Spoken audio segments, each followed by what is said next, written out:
Brought to you by V-Guard. કલાકમાં વધુ 2 વૃદ્ધના મૃત્યુ. છેલ્લા 4 દિવસમાં છાતીમાં દુખાવો, ચક્કર તેમજ ગભરામણને કારણે વ્યક્તિઓના મૃત્યુ નિપજ્યા. હીટવેવને કારણે ચક્કર આવવા, ઝાડા ઉલટી, માથાનો દુખાવો તથા ડિહાઇડ્રેશનના કેસમાં સતત વધારો. કમાટીબાગ પ્રાણી સંગ્રહાલયમાં સતત 3 સમયે પાણીનો છંટકાવ કરાય છે. પિંજરા પર સૂકી નારિયેળના પાંદડા પણ મૂકવામાં આવ્યા. કપિરાજ, વાઘ, સિંહ સહિતના પ્રાણીઓના પિંજરામાં બરફની લાદી પણ મૂકવામાં આવી.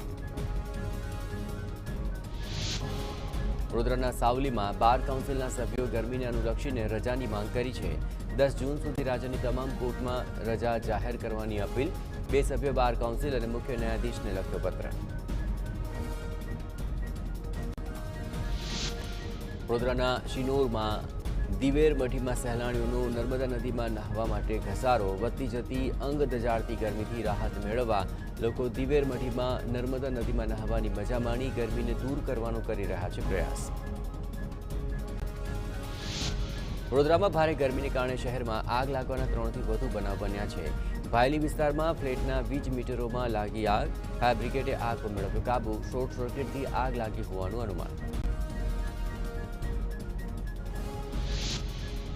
ગાંધીનગરમાં શ્રમિકોને હીટવેવથી બચાવવા શ્રમ વિભાગની જાહેરાત. બપોરે 1 થી 4 વાગ્યા સુધી ખુલ્લી જગ્યામાં શ્રમિકોને કામ નહીં કરાવી શકાય. કામદારો માટે હેલ્પલાઇન નંબર પણ જાહેર કરવામાં આવ્યો. નિયમનો ભંગ થશે તો કરાશે કાર્યવાહી. Brought to you by V-Guard.